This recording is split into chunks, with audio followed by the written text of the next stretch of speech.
जय हिंद दोस्तों, मैं निकेत कुमार बिहार कृषि कॉलेज सबौर भागलपुर से एग्री गाइडेंस के इस यूट्यूब चैनल में आप लोग का स्वागत करता हूं।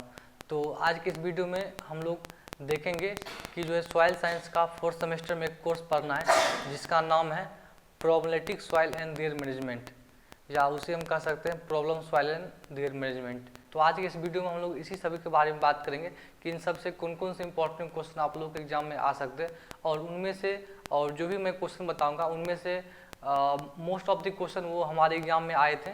और मैं इस वीडियो में यह भी बताऊंगा कि कौन कौन से ऐसे क्वेश्चन थे जो हम लोगों के एग्जाम में आए थे और हम लोगों से गलती भी हुआ था।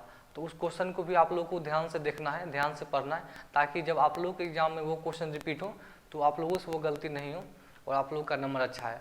तो वीडियो को स्टार्ट करने से पहले मैं इस एग्ज़ाम के बारे में दो तीन बातें आप लोगों को बताना चाहता हूँ।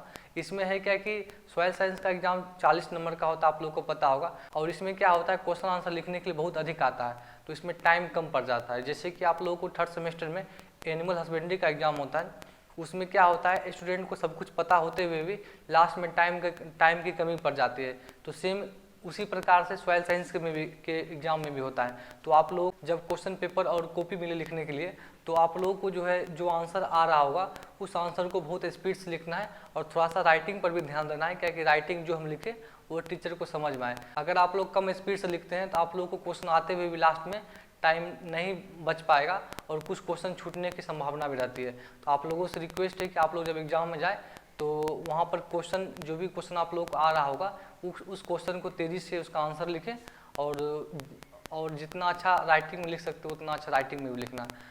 उसके बाद सॉइल साइंस का जो एग्जाम होता है उसमें 3 टाइप के क्वेश्चन आते हैं, fill in the blanks, short type question answer और लॉन्ग टाइप क्वेश्चन आंसर। तो सबसे पहले हम लोग देखते हैं कि जो है शॉर्ट टाइप क्वेश्चन आंसर में जो है कौन कौन से क्वेश्चन आते हैं। तो जो भी क्वेश्चन मैं आप लोगों को बताऊंगा उस क्वेश्चन का आंसर आप लोगों को बहुत ही परफेक्ट तरीका से लिखना है, और उस पॉइंट के अंतर्गत यानी कि उस क्वेश्चन के अंतर्गत आप लोग एग्जाम में जितना पॉइंट अधिक से अधिक लिख सकते हो उतना अधिक लिखना है। क्योंकि एग्जाम में क्या होता है, कंपैरिजन बेसिस पर नंबर मिलता है। कंपैरिजन बेसिस का मतलब क्या हुआ कि अगर आपके कोई मित्र जो है उस क्वेश्चन का आंसर एक पन्ना लिखें, लेकिन अगर आप उसमें 4-5 लाइनें लिखें तो आपका नंबर कट जाएगा। तो आप लोगों को जो है जो भी क्वेश्चन मैं बताऊंगा उस क्वेश्चन को आप लोगों को अच्छे तरीका से तैयार कर लेना है। तो हम लोग का जो फर्स्ट क्वेश्चन है, क्या कि शॉर्ट में जो फर्स्ट क्वेश्चन आता है वो है soil quality and soil health. ठीक है, फर्स्ट क्वेश्चन जो आता है वो आता है कि सॉइल क्वालिटी और सॉइल हेल्थ क्या होता है उसके बारे में लिखने के लिए। Soil quality and soil health, soil quality और सॉइल हेल्थ क्या होता है उसके बारे में लिखने के लिए। सेकेंड जो क्वेश्चन है वो है हमारा प्रॉब्लम सॉइल और degraded soil. Problem soil and degraded soil, degraded soil, problem soil और डिग्रेडेड सॉइल क्या होता है उसके बारे में लिखने। थर्ड जो क्वेश्चन है वो है सॉइल रेसिस्टेंस और सॉइल रेजिलेंस में क्या डिफरेंस है। Soil resistance and soil resilience, soil resilience में क्या अंतर है, या इन दोनों के बारे में लिखना होता है। फोर्थ जो हमारा क्वेश्चन है शॉर्ट में वो है कैलकेरियस सॉइल और water logged soil. Calcareous soil और वाटर लॉग्ड सॉइल में कैलकेरियस सॉइल और वाटर लॉग्ड सॉइल क्या होता है। Calcareous soil and water logged soil, water logged soil. Fifth number जो हमारा क्वेश्चन है इसमें टोटल जो है 7 क्वेश्चन आते हैं, जिसमें से 5 क्वेश्चन को करना होता है। Acid soil and alkali soil क्या होता है। Acid soil and alkali soil क्या होता है उसके बारे में एग्जाम में लिखने के लिए आता है। छठा जो हमारा क्वेश्चन है वो है man made polluted soil. Man made polluted soils. इन सभी के बारे में आप लोग जितना अच्छा जो है जितना अधिक से अधिक पॉइंट लिख सकते हैं एग्जाम में उतना अधिक से अधिक आप लोग को लिख के आना है। और 7 नंबर है परमिबिलिटी इंडेक्स। परमिबिलिटी इंडेक्स क्या होता है उसके बारे में पूछा गया था। तो ये सभी जो क्वेश्चन है ये सभी हम लोग को शॉर्ट में पूछा गया था। प्रत्येक क्वेश्चन जो 2 नंबर का होता है, यानी क्या कि प्रत्येक क्वेश्चन जो 2 नंबर का होता है इसमें से कोई 5 करना होता है, यानी कि ये क्वेश्चन जो शॉर्ट क्वेश्चन जो है 10 नंबर का आता है। अब हम लोग बात करते हैं कि जो टाइप 2 में जो है लॉन्ग टाइप क्वेश्चन आंसर आते हैं। टाइप 2 में लॉन्ग क्वेश्चन आते हैं, long type answer questions,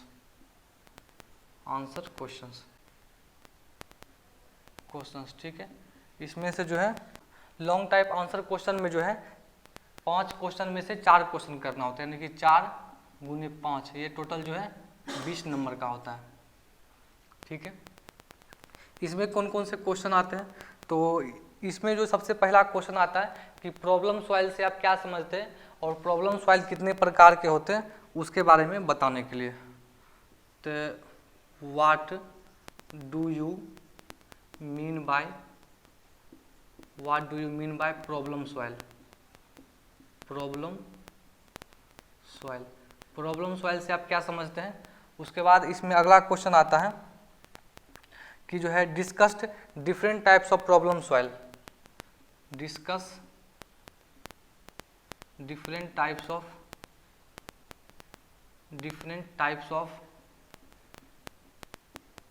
problem solve,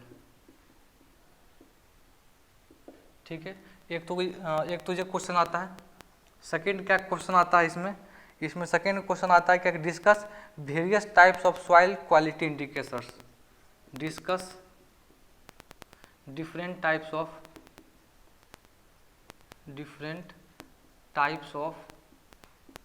soil quality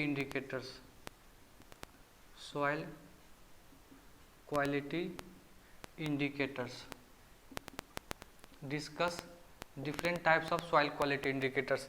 जब भी अगर यह क्वेश्चन पूछा जाए तो इसमें सबसे पहले आप लोगों को लिखना पड़ता है कि सॉइल क्वालिटी क्या होता है, या उसके बाद सॉइल क्वालिटी इंडिकेटर क्या होता है। उसके बाद 3 प्रकार के जो इंडिकेटर होते हैं, फिजिकल, केमिकल और बायोलॉजिकल, उसके बारे में जो भी पॉइंट होता है सब पॉइंट को एक्सप्लेन करना भी होता है। अगर कोई स्टूडेंट जो है फिजिकल इंडिकेटर में क्या क्या आता है केवल पॉइंट लिख के छोड़ देता है तो उसको केवल 3 नंबर ही मिलते हैं। तो इसमें अगर आप इस क्वेश्चन का आंसर कर रहे हैं तो इस क्वेश्चन में जितने भी टॉपिक आएंगे सब टॉपिक को आप लोग को डील करना पड़ेगा, इस बात को आप लोग को ध्यान रखना है। और हम लोग के समय में भी जो है क्या कि हम लोग केवल पॉइंट लिख के चले आए थे तो उसमें जो है नंबर कट गया था, तो इस चीज़ को आप लोग को ध्यान रखना है। थर्ड क्वेश्चन जो इसमें है कि जो है SAR क्या होता है।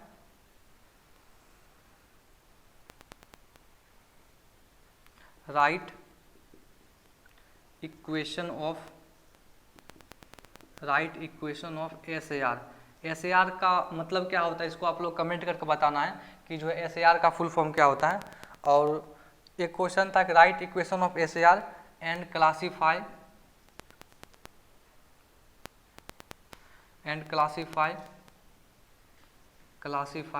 इरिगेशन वाटर क्वालिटी, ठीक है। इसका मतलब क्या होगा, classify irrigation water quality according to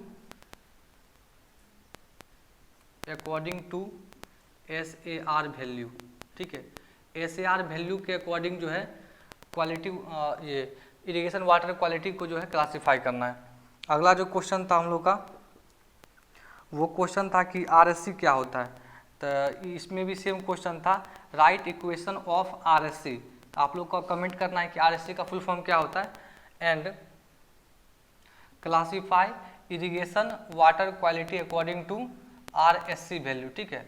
RSC value के अकॉर्डिंग जो है इरिगेशन वाटर क्वालिटी को जो है क्लासीफाई करना था। पांचवा जो हम लोग का क्वेश्चन था वो था क्या कि classify permissible limits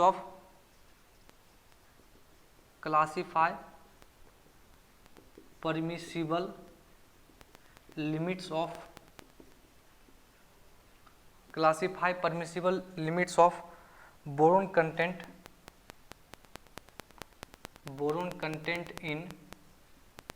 irrigation water,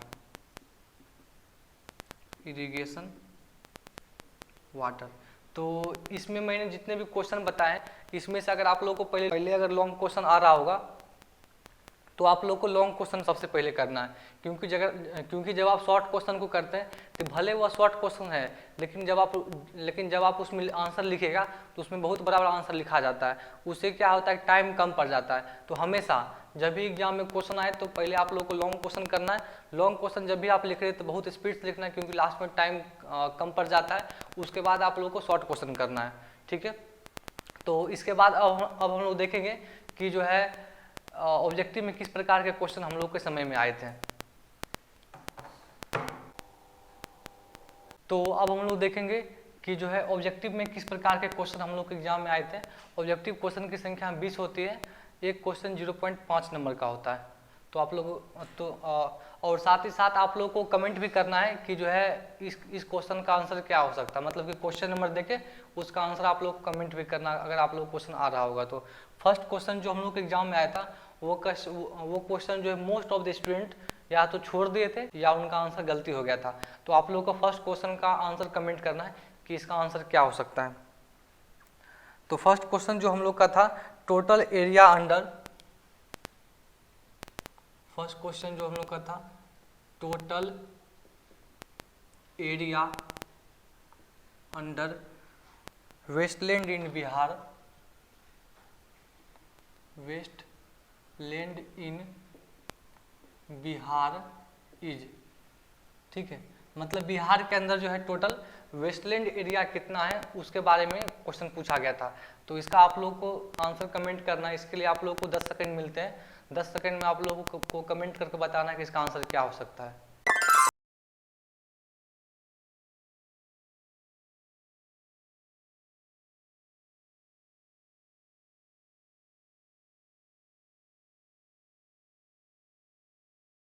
तो चलिए अब हम लोग इसका आंसर की बात करते हैं।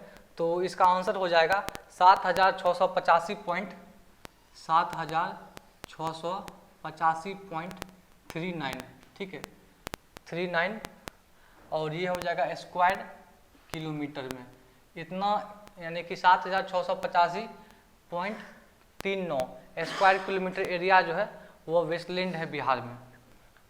सेकेंड क्वेश्चन जो हम लोग में आया था वो क्वेश्चन था अल्कली और sodic soils have ESP, alkali और सोडिक सॉइल्स हैव ESP, और आप लोग को कमेंट करना है कि ESP का फुल फॉर्म क्या होता है। ESP dash than 15। इसका मतलब हुआ कि अल्कली और सोडिक सॉइल का जो ESP होता है वो 15 से कम होता है, अधिक होता है। इसका अगर आंसर आप लोग को आ रहा है तो इसका आंसर आप लोग कमेंट भी कीजिए। इसका होता है मोर देन, ठीक है। इस चैप्टर के अंतर्गत जब आप लोग प्रॉब्लम सॉइल पढ़ेगा तो विभिन्न प्रकार के आप लोग को सॉइल मिलेंगे। तो सभी सॉइल का pH मान वैल्यू कितना होता है, EC कितना होता है, ESP कितना होता है, इन सभी चीज़ों को आप लोग को ध्यान रखना। इसमें एक टर्म आता है EC का फुल फॉर्म क्या होता है, electrical conductivity. EC full form क्या होता है, इलेक्ट्रिकल कंडक्टिविटी। EC का फुल फॉर्म होता है इलेक्ट्रिकल कंडक्टिविटी।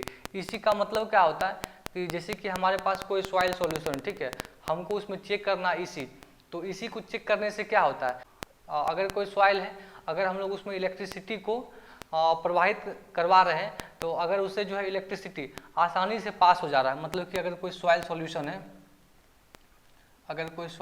सॉल्यूशन है, उसमें जब हम इलेक्ट्रिक करंट दे रहे हैं तो अगर उससे इलेक्ट्रिसिटी जो आसानी से पास हो जा रहा है उसका मतलब क्या हुआ, उसमें साल्ट कंसंट्रेशन अधिक है। अगर कोई सॉइल में साल्ट कंसंट्रेशन अधिक है उसका मतलब हुआ कि वह सॉइल हमारी खेती के लिए नहीं है। उसी प्रकार से अगर कोई सॉइल है, जब हम उसके सॉइल सॉल्यूशन में इलेक्ट्रिसिटी प्रवाहित करवाते हैं, फ्लो करवाते हैं, तो अगर उससे जो है इलेक्ट्रिक करंट आसानी से पास नहीं हो रहा है, मतलब उसमें क्या कि साल्ट कंसंट्रेशन जो क्या है, लो है, मतलब वो सॉइल जो है खेती के लिए है। तो इसी से हम यह पता करते हैं कि सॉइल के अंदर जो है सैलिनिटी का कंसंट्रेशन कितना है, नमक की मात्रा क्या है। तो इसी को पता करने के लिए हम लोग जो EC का प्रयोग करते हैं।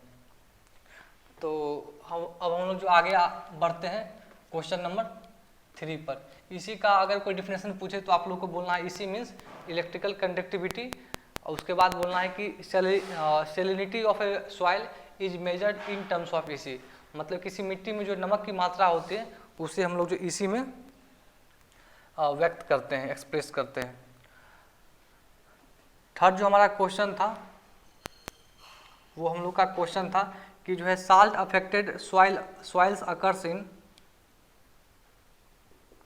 salt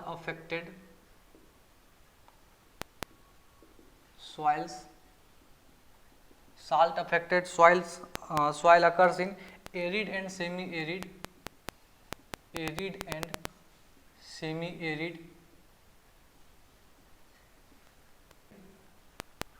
regions,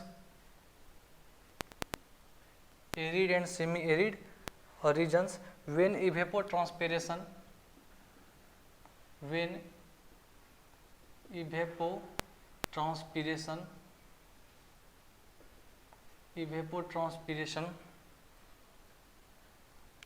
greatly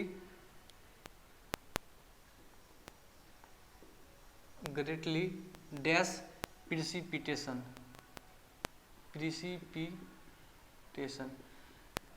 जब आप लोग एग्रोमेट्रोलॉजी पढ़ेगा तो उसमें 2 टर्म आएगा, एक आता है रेनफॉल और एक आता है precipitation.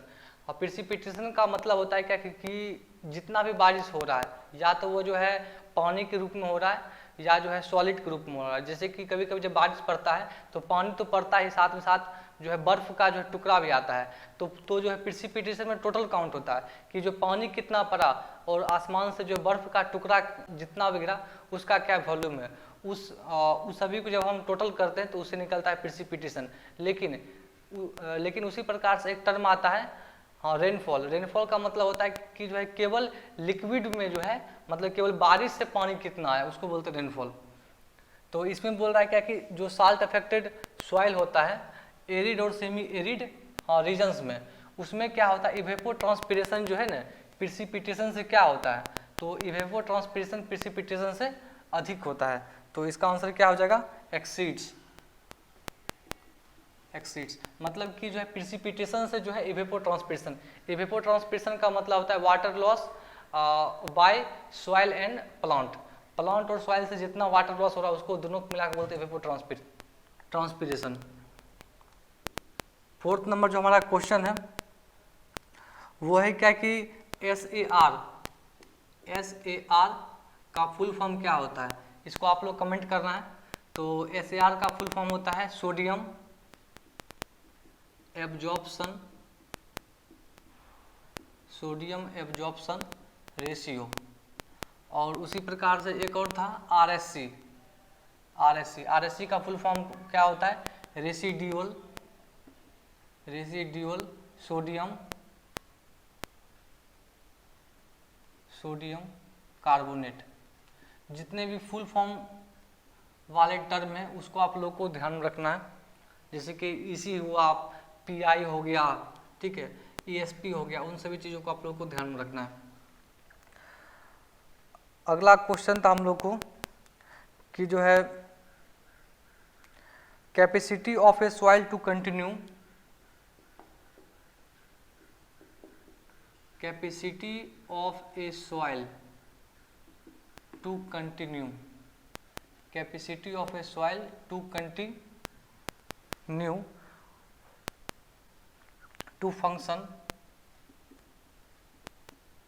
to continue to function without change throughout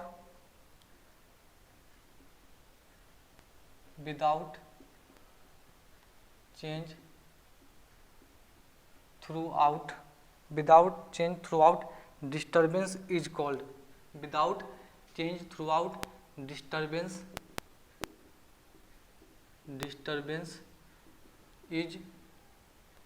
called इसको हम लोग क्या बोलते हैं, तो इसे हम लोग बोलते हैं soil resistance.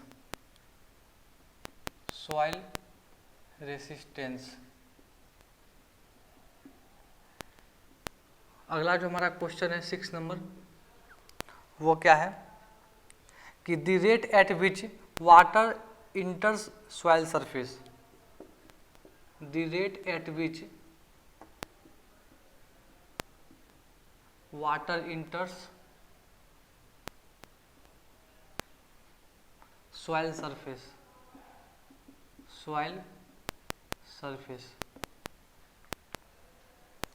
and transmitted through the immediate soil and transmitted through the immediate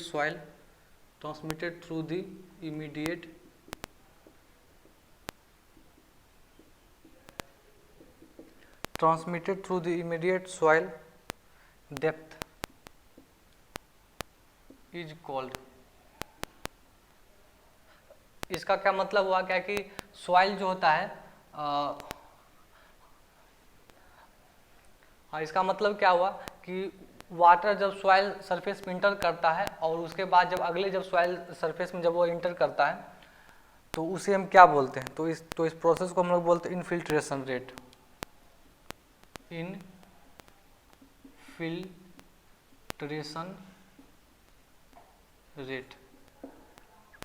ठीक है। सातवां जो हमारा क्वेश्चन था वो था dash is the main source of energy for soil micro organism. Dash is the main energy source of soil micro organism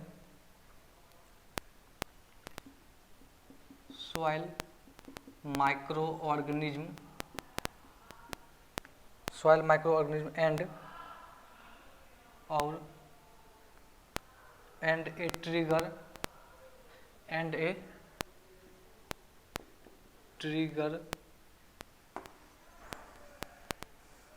for nutrient availability through mineralization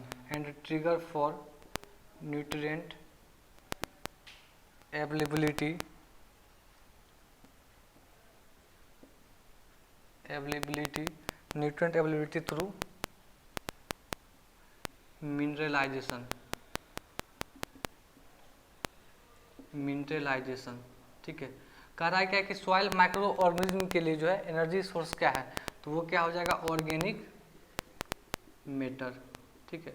organic matter जो क्या होता है सॉइल माइक्रो ऑर्गेनिज्म के लिए जो energy source होता है और वो जो है ट्रिगर करता है, ट्रिगर का मतलब होता है बढ़ा देता है न्यूट्रिएंट अवेलेबिलिटी को थ्रू मिनरलाइजेशन। आठवां जो हमारा क्वेश्चन है dash is fundamental in maintenance of soil health. Dash is fundamental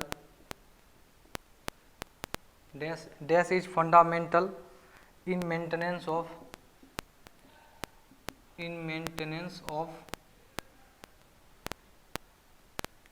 maintenance of soil health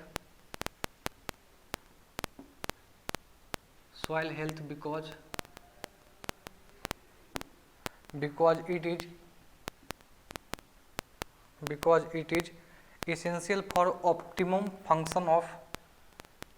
it is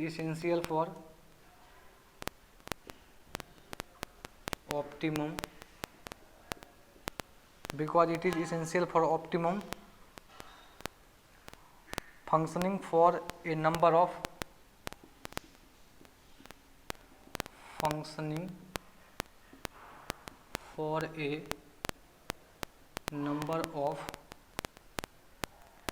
number of processes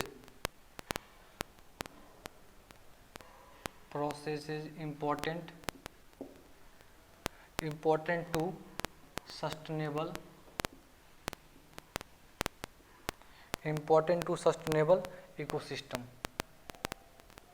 ecosystem. ठीक है। इसमें मतलब बोल रहा है क्या कि सॉइल हेल्थ को बनाए रखने के लिए उसको मेंटेनेंस करने के लिए सबसे जो जरूरी चीज़ वो क्या है, वो होता है ऑर्गेनिक मैटर। तो अभी तक हम लोगों ने जो 8 क्वेश्चन को देखा, इसके बाद हम लोग कुछ और क्वेश्चन को देखेंगे कि जो है कौन कौन से मीटर में क्वेश्चन आए थे। उसके बाद हम लोग कुछ और क्वेश्चन की बात करते हैं। अगला जो हमारा क्वेश्चन है 9 number, the soil which possess characteristic that make them uneconomical for the cultivation of crops without adopting proper reclamation measures are known as. मतलब बोल रहा है कि ऐसा कोई सॉइल है जिसमें हम बिना उसे ठीक किए हुए, बिना उसमें कुछ सुधार किए हुए वो हमारे लिए अनइकोनॉमिकल है, मतलब उसमें हम खेती नहीं कर सकते, उस प्रकार के सॉइल को हम क्या बोलते हैं? तो उसको उस प्रकार सॉइल को हम लोग बोलते हैं प्रॉब्लम सॉइल। ठीक है, मतलब कि प्रॉब्लम सॉइल का मतलब ऐसा सॉइल जो अभी हमारे लिए खेती के लिए उपयोग में नहीं है, लेकिन जब हम उसमें कुछ रिक्लेमेशन प्रैक्टिस कर देते हैं तो वो हमारी खेती के लिए उपयुक्त हो जाता है। उसके बाद अगला क्वेश्चन है saline soils have the conductivity of the saturation extract dash than 4 decisiemens per metre. इसमें बोल रहा है कि जो है सेलाइन सॉइल का जो है इसी वैल्यू 4 से क्या होता है, अधिक होता है या कम होता है? तो सेलाइन सॉइल का जो है इसी वैल्यू क्या होता है, 4 से अधिक होता है, तो यहाँ हो जाएगा more than 4 decisiemens per metre. ठीक है, एक क्वेश्चन था क्या कि उसमें पूरा डिफिनेशन लिखा हुआ था, उसमें भरना था, तो उसका आंसर था सॉइल रेजिलेंस। 12 नंबर जो क्वेश्चन है dash soils are dominated by clay particles and their major constant are water logging. मतलब कि कौन सा ऐसा सॉइल है जिसमें जो क्ले पार्टिकल बहुत अधिक मात्रा में पाए जाते हैं और उसमें वाटर लॉगिंग की समस्या पाई जाती है, तो वह होता है heavy clay soil. Heavy clay soil जो होता है उसमें क्ले पार्टिकल बहुत अधिक मात्रा में पाए जाते हैं और साथ ही साथ उसमें वाटर लॉगिंग की समस्या भी पाई जाती है। अगला क्वेश्चन है dash have ESP greater than 15। मतलब कि किस प्रकार के सॉइल में जो है ESP उसका 15 से अधिक होता है? They created the deteriorating physical condition along with sodium toxicity. उसमें जो है सोडियम टॉक्सिसिटी भी पाया जाता है, तो उस प्रकार का सॉइल को हम लोग बोलते हैं सेलाइन सॉइल।